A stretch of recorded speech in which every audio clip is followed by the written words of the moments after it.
the year 2035, the sale of gas-powered cars will be banned in 20% of US states. My name is Alex Kias, and for my project, I spent 35 hours working alongside a mechanic to learn about how cars work and how they have changed over time. I also did research to answer the question, how have cars evolved over time to fit the social construct of society? As I did my research, I started to realize that I don't really like the way cars are evolving. For my project, I spent time at Four Seasons Performance in Pembroke, repairing cars and connecting with other car enthusiasts. I love my project. I learned so much and I increased my confidence working on my own car. I have new modifications planned for this summer that I would not have had if it weren't for this project. I strongly recommend that all people learn how to work on their car. It saves a lot of money and it's a useful skill.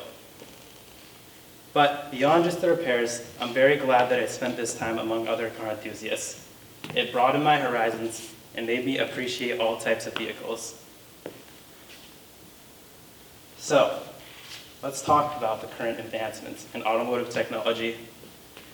As you know, electric cars are being pushed by government and automakers all across the world.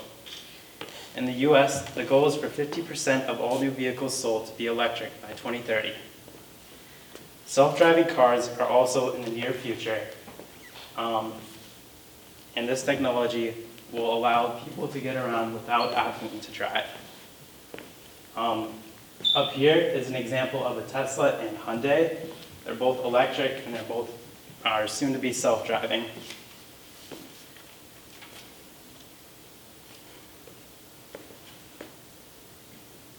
As I did my project this year, I noticed something odd. Most of the cars in my mechanic's parking lot were at least 10 years old.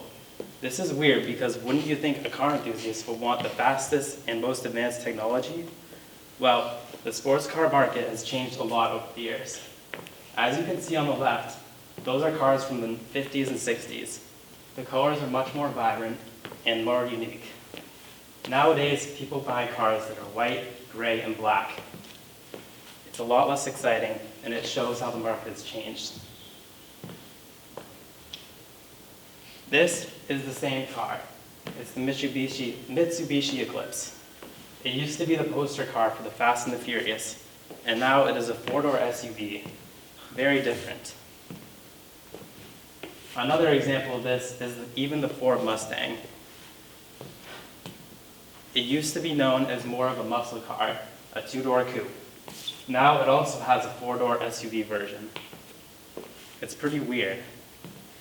In addition to this, only 2.5% of cars in the US are sold with manual transmissions. But to answer my question that I had before, the answer is that most car enthusiasts would rather have something that's fun to drive and engaging than something that is just fast. A quote from Joe Rogan says, "Everyone's missing the point. It's shaving off tenths of a second but losing a piece of your soul." This was his take on automatic transmissions in a sports car. Now, at the end of it all, I found myself questioning if this path forward is really the correct one. Cars are becoming less and less exciting. Electric vehicles just don't seem like the best way to cut emissions.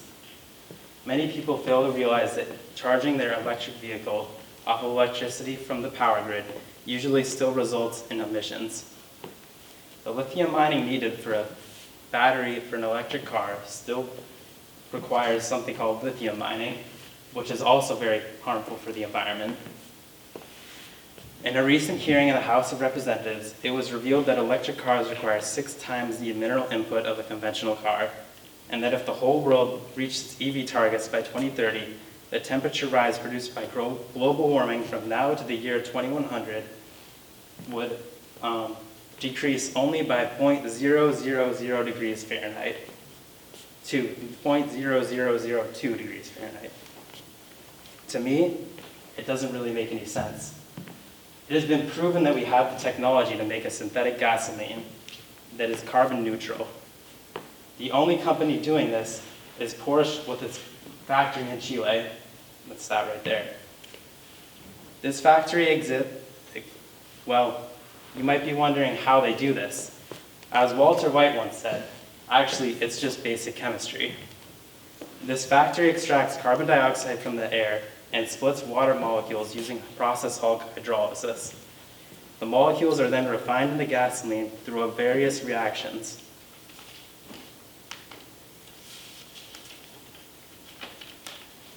But the real kicker is that this technology has been around since the 70s, but it has not been utilized. The reason for this is money.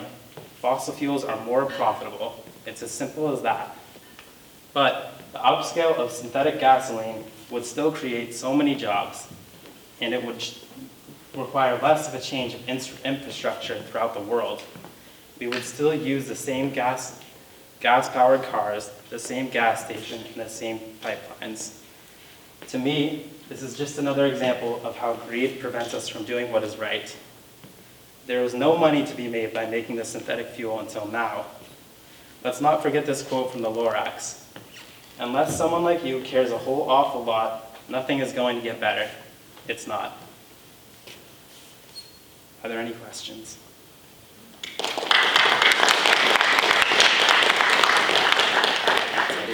What is your favorite type of car? I mean, I have kind of a soft spot for most German cars. Probably say a Porsche 911. Is there anything else?